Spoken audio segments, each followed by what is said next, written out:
அலாஸ்கால வந்து ட்ரம்ப்பும் புதினும் பேசி 3 மணி நேரம் பேசி சுமூகமா போச்சு. ஒரு நல்ல முன்னேற்றம் இருக்குன்னுலாம் சொன்னாங்க.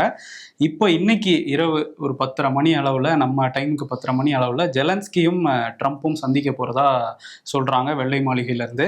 அதே மாரி இந்த சந்திப்பு இவங்க 2 பேரும் தனிப்பட்ட முறையில சந்திச்சதுக்கு அப்புறம் ஐரோப்பிய யூனியன் நாடுகளைச் சேர்ந்த தலைவர்களும் அங்க போயிருக்காங்க வாஷிங்டனுக்கு. பிரான்ஸ் தலைவர் மேக்ரான் போயிருக்காரு. அதே மாரி ஜெர்மனி, பிரிட்டன் நாட்டோட தலைவர்கள் எல்லாமும் போயிருக்காங்க. எல்லாரோடையும் சேர்ந்தும் ஒரு மீட்டிங் வந்து ட்ரம்ப் நடத்த போறாரு அப்படின்னு சொல்றாங்க. இது போர் நிறுத்தத்தை நோக்குன ஒரு பயணம் தான் அப்படின்னு வெள்ளை மாளிகை சொல்றாங்க. பட் அவர் என்ன சொல்றாரு, ட்ரம்ப் என்னன்னா, அவரு ஜெலன்ஸ்கி வந்து இறங்குறதுக்கு முன்னாடியே ஒரு மிரட்டலை வந்து இதுலயே போட்டிருக்காரு. நேட்டோல இணையணுங்கிற இதுவே இருக்கக்கூடாது, அதை விட்டுறணும் அந்த எண்ணத்தையேன்னு ஜெலன்ஸ்கிக்கு சொல்லியிருக்காரு. ஜெலன்ஸ்கி வந்து இறங்கினதுக்கு அப்புறம் இதை பத்தி கேட்டாங்க.